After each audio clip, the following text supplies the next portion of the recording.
Comment préparer mon concours médecine dentisterie durant une année dense? Bonjour à toutes les étudiantes, bonjour à tous les étudiants. J'espère que vous allez bien. Si tu ne me connais pas encore, je suis Clémence, ta coach experte pour t'aider à réussir tes études. Et aujourd'hui, nous allons voir comment tu peux préparer le plus efficacement possible ton concours d'entrée en médecine dentisterie, malgré que ton temps soit limité. En effet, mon but est de t'aider à développer tout un ensemble de trucs et astuces qui vont te permettre de réussir. Si tu ne l'as pas déjà fait, je te conseille vivement de cliquer juste ici en dessous sur le bouton rouge afin de t'abonner à ma chaîne, puisque tout un ensemble de vidéos sera publié prochainement afin de t'aider à réussir tes études. Et tu peux également, en plus, télécharger le document juste ici en dessous, le lien est là en dessous de cette vidéo. Ce document reprend l'ensemble de toutes les choses que je vais te délivrer dans cette vidéo, donc ne t'en prive surtout pas. Avant que je t'aborde les solutions et les astuces pour préparer au mieux ton examen, il est important de passer un moment sur les problèmes que tu as ou que tu peux avoir. En effet, en identifiant les freins à ta réussite, ça te permet justement de contourner l'échec. Alors, que tu sois en secondaire ou dans les études supérieures, il y a un problème de taille, c'est que tu es dans une année particulièrement dense. Tu as énormément de choses à faire.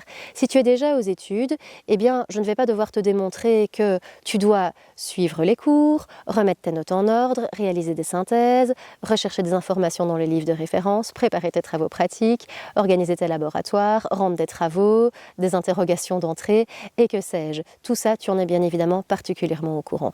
Et en plus de ça, lorsque tu rentres chez toi, tu dois passer un certain temps pour te réapproprier la matière et voir si tu suis bien le rythme afin de t'aider à préparer au mieux ta session d'examen qui va arriver bien assez vite.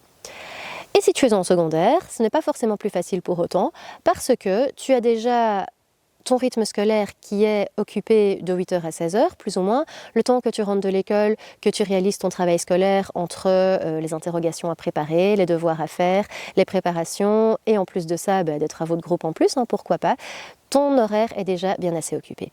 Et donc, que tu sois en secondaire ou déjà aux études, eh bien en fait tu te rends vite compte que même ton après 4 heures, il est déjà bien assez occupé et puis finalement arrive l'heure du souper et en fait les moments où tu peux te mettre à étudier, eh bien il n'arrive que un tout petit peu avant le souper ou après, voire même la soirée tardive déjà bien assez avancée. C'est donc très très peu pratique comme tu le constates. Et en plus de ça, on peut même ajouter que toute personne a normalement une vie sociale et active et donc si on y ajoute les amis, la famille, les moments entre copains, les mouvements de jeunesse et les moments de détente, eh bien tu te rendras compte que les moments d'études sont encore moins nombreux. Et non seulement ils sont moins nombreux, mais ils sont même dans certains cas pratiquement inexistants. C'est vite problématique. Alors, si on prend l'horaire classique d'une personne qui est occupée en journée, tes moments d'études, en fait, finalement, ils tombent quand? Eh bien, ils tombent en soirée ou bien éventuellement le week-end. Alors, on va prendre la situation où tu vas décider de travailler le soir après avoir soupé, par exemple.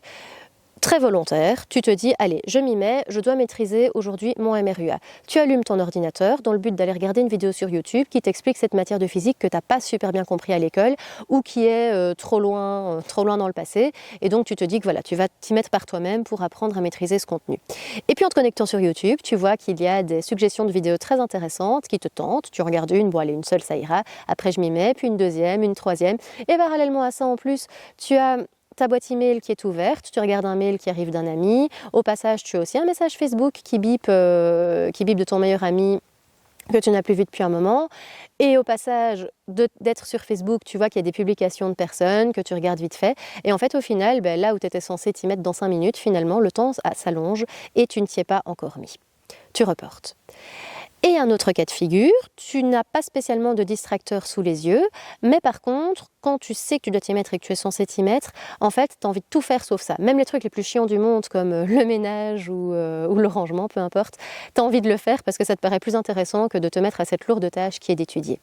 Et peu importe la situation dans laquelle tu es, les distracteurs ou non, finalement, il y a un point commun, c'est que tu te retrouves dans l'effet pervers de la procrastination. La procrastination, cette fameuse tendance à remettre à plus tard ce que tu es censé faire maintenant. Et donc, si on prend le fait que tu t'es laissé avoir et que finalement, lors de ta soirée où tu étais censé bosser, soit tu reportais à plus tard parce qu'au final tu étais fatigué, soit ça valait plus trop la peine parce qu'avec le temps qui est passé, eh bien finalement c'était compliqué de commencer à travailler parce qu'il était déjà 11 h du soir et en fait, à part bosser 20 minutes, ça n'en vaut pas trop la peine et donc tu le mets à plus tard. Ou bien tu as commencé à bosser mais finalement tu étais fatigué donc tu as arrêté plus tôt. Et donc, quoi qu'il en soit, t'as pas fait les choses comme tu devais le faire et même peut-être même que tu as quand même travaillé mais qu'avec la fatigue, tu t'es rendu compte que tu étais inefficace. Et donc ça va t'amener un côté très culpabilisant. Tu vas culpabiliser parce que tu vas te dire que tu étais censé travailler, tu étais censé avoir fait le job et que tu ne l'as pas fait. Et non seulement tu ne l'as pas fait, mais en plus tu te dis punaise, je pouvais le faire et si je m'étais pas laissé embarquer, soit dans mon esprit, soit dans les faits, dans mes distracteurs, eh bien c'est vraiment ce problème-là qui t'a empêché de faire ce que tu devais faire et t'as pas pu t'en empêcher. Alors ça, c'est assez problématique parce que ce qui va se passer, c'est que tu vas, en te comportant comme ça, surtout si ça se répète, c'est que tu vas perdre du temps. Et là, je te dis que tu vas perdre du temps, alors que si on se rappelle bien, le problème déjà de base, c'est que tu n'avais déjà pas assez de temps à la base. Donc tu n'as pas assez de temps et tu vas en perdre encore en plus. Et qu'est-ce qui va se passer si tu augmentes les pertes de temps? Eh bien, à un certain stade, le stress va démarrer. Pourquoi? Simplement parce qu'à un certain stade, quand l'échéance va s'approcher, tu vas te dire, mais enfin, j'ai plus le temps. J'ai plus le temps pour faire tout ce que je suis censée faire. Alors, peut-être que dans un premier temps, c'est juste une estimation de ta part, que tu as encore le temps, mais à un certain stade, même si c'est une estimation et que dans les faits, ça peut encore aller, à un certain stade, il arrivera bien un moment où le temps, effectivement, tu n'en auras plus du tout. Et là, quand tu n'auras réellement plus de temps, tu vas vraiment rentrer dans une spirale de stress absolument infernale, parce que comme tu n'auras plus de temps, ça va te stresser, et comme tu vas stresser, ton travail va être encore moins efficace, moins rigoureux, et donc, comme tu seras moins productif, tu vas encore plus stresser, et donc tu vas mettre en place ce qu'on appelle un cercle vicieux. Alors je peux peut-être te faire très peur en te disant tout ça, mais c'est une réalité que beaucoup de gens rencontrent et donc je préfère te prévenir plutôt que tu te retrouves toi-même dans cette situation. Maintenant l'avantage, parce que mon but est bien évidemment que tu réussisses, c'est que ce cercle vicieux, tu peux le transformer en un cercle qui est vertueux. Je vais te délivrer tout de suite comment tu peux le faire, mais avant tout, je tiens à te dire que beaucoup d'étudiants se sont retrouvés dans ta situation avant toi et finalement ces étudiants sont quand même parvenus à réussir, donc tu en es aussi tout à fait capable. Déjà, tu me marques un très bon point, c'est que tu es visiblement conscient de ton problème, sinon tu ne serais pas là à regarder cette vidéo et donc tu fais déjà une démarche pour t'en sortir. Et rien que pour ça, je te félicite de ce que tu fais. Parce que tu as déjà une démarche de quelqu'un qui veut réussir et de quelqu'un qui veut que les choses se passent bien. Et donc, je t'invite tout de suite à regarder la suite de cette vidéo qui va te montrer comment transformer ce cercle vicieux en un cercle vertueux. Maintenant que nous avons vu les différents problèmes que tu rencontres, nous pouvons mettre en place différentes solutions.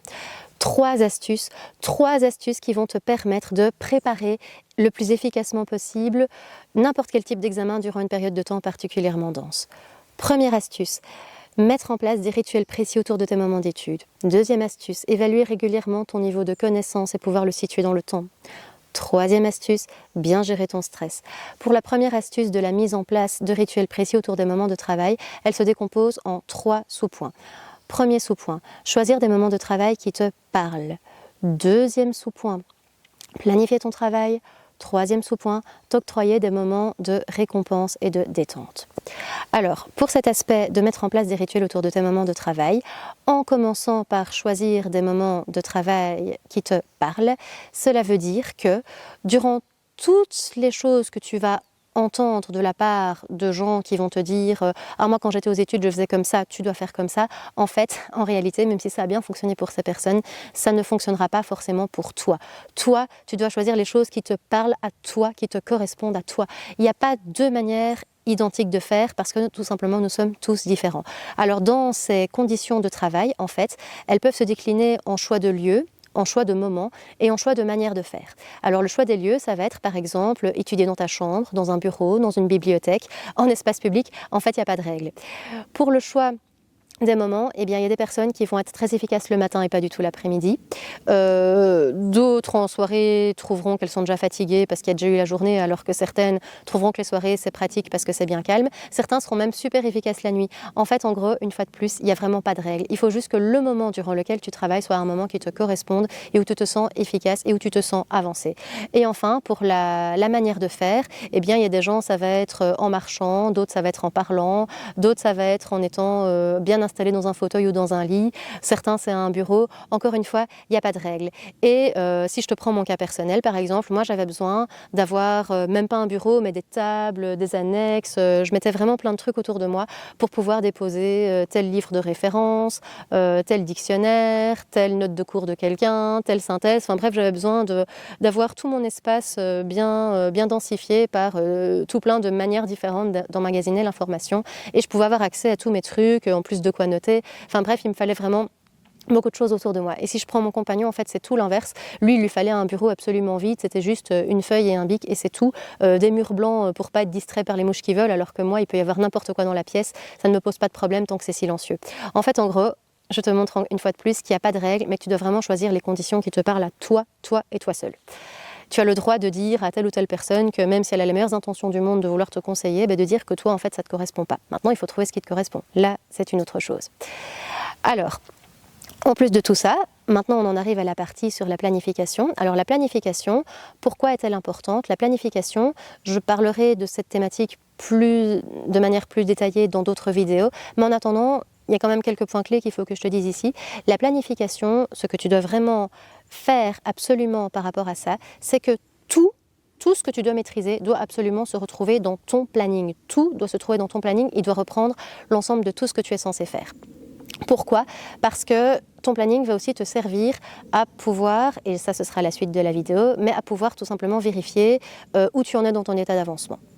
Et donc tout doit se retrouver dans ton planning et le planning en fait il va être étalé sur plusieurs mois, sur plusieurs semaines et sur plusieurs jours, même à la limite tout au long d'une journée pour voir tout ce que tu dois faire à tel ou tel moment, mais en tout cas peu importe l'échelle de temps que tu as, tout, absolument tout doit se retrouver dans ton planning.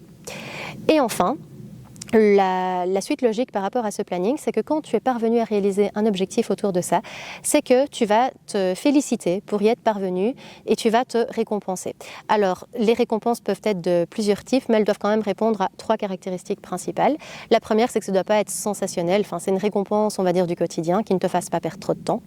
La deuxième caractéristique, c'est que la récompense doit être quelque chose qui te plaise, qui te fasse plaisir.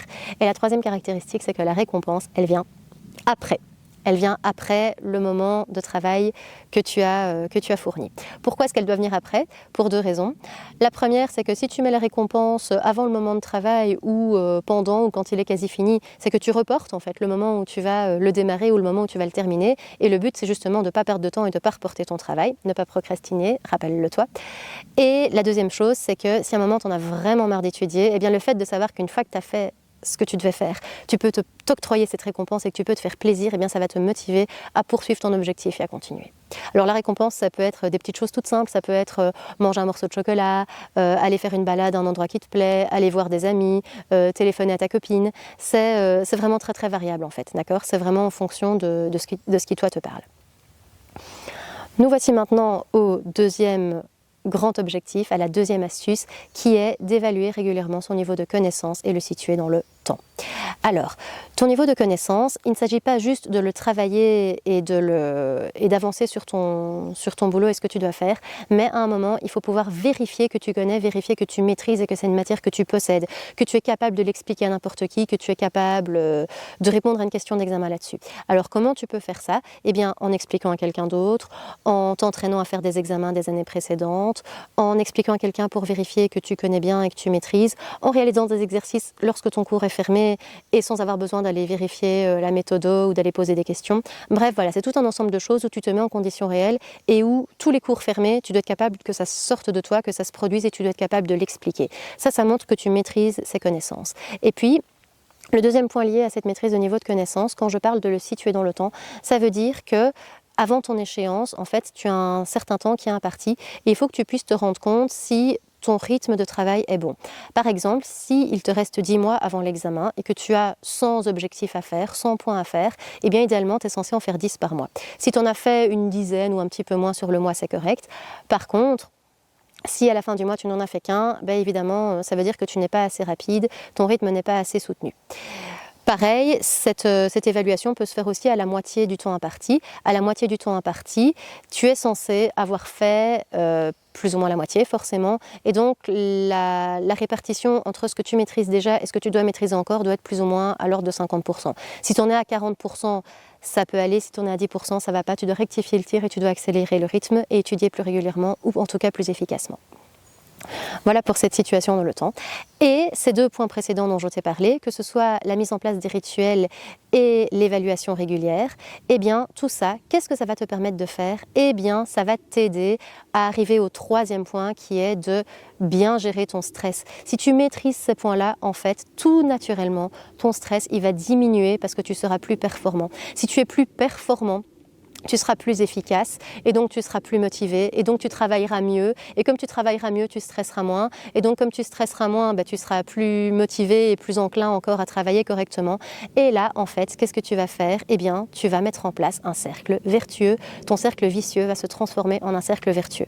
Alors malgré tout, même si ton cercle vicieux se transforme en un cercle vertueux, il faut quand même notifier que même si ton stress diminue, ton stress peut toujours être là, et il est vrai que c'est un problème majeur chez les étudiants et qu'à un certain stade, au plus tu vas te rapprocher de l'échéance, au plus le stress va être là, inévitablement. Je te publierai d'autres vidéos pour t'aider à diminuer ton niveau de stress, mais tu as déjà fait un très très bon point en améliorant les deux points précédents, parce que malgré tout, si ton stress diminue, c'est toujours ça de prix, et au moins tu te renforces positivement et tu mets comme ça en place les choses pour améliorer toujours un petit peu plus tes conditions de travail. Voilà, nous en sommes déjà à la fin de cette vidéo. Je te remercie de l'avoir regardée, mais avant de partir, s'il te plaît, prends 2 petites minutes de ton temps pour cliquer juste ici en dessous, si tu ne l'as pas encore fait, sur le bouton s'abonner afin de t'abonner à ma chaîne, puisque tous les 15 jours je publierai des nouvelles vidéos et ça peut bien évidemment t'aider à réussir.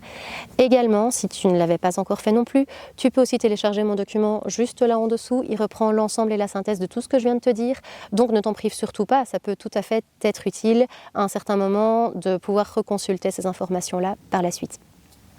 Et enfin, si jamais tu es intéressé par mes vidéos et qu'il y a des points que tu as envie de voir abordés plus en profondeur parce que ça peut te sembler utile, inscris-le-moi simplement en commentaire dans la mesure de mes moyens. Je tâcherai de m'y atteler afin de créer une vidéo qui te corresponde et que je puisse mettre en ligne ainsi à destination de tous les étudiants. Voilà, je te remercie encore une fois pour ton temps, ta disponibilité, et je te dis à dans 2 semaines. Bye bye!